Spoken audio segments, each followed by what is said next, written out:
what's next? This is just the beginning of your four-part series. What can people expect as we move deeper into your frameworks?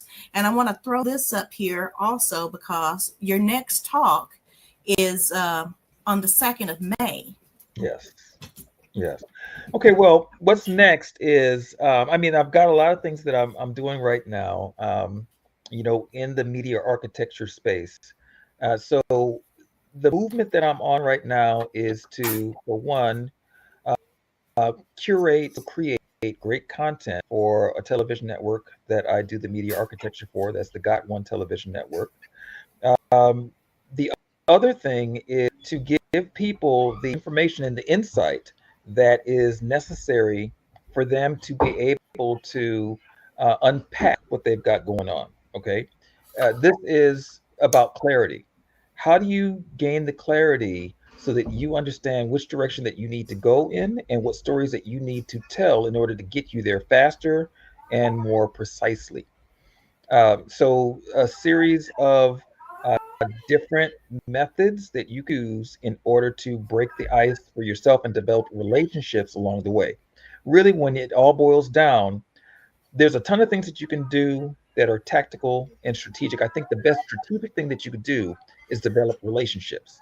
So, understanding what stories to tell, how do you think that through?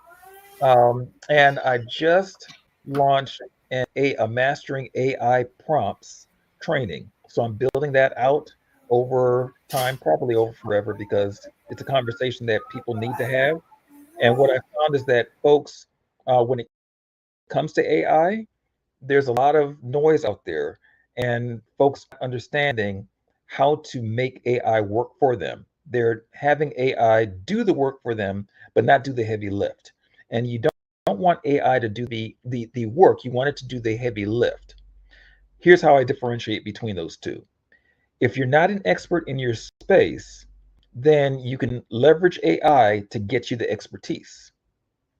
If you are an expert in your space, then you can leverage AI to organize that expertise and then to move that expertise out into the marketplace.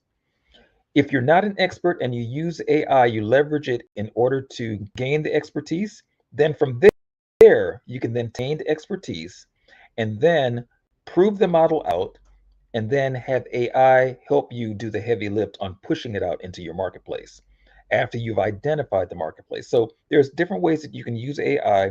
I want to clarify to folks how you can use the tools and not have the tools use you.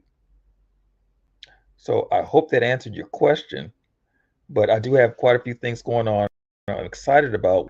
I think that we're moving into a time where folks are looking for more authenticity, and I want to see more content produced that gives people the truth authentically and provides content or media that is going to educate, enhance, and elevate people.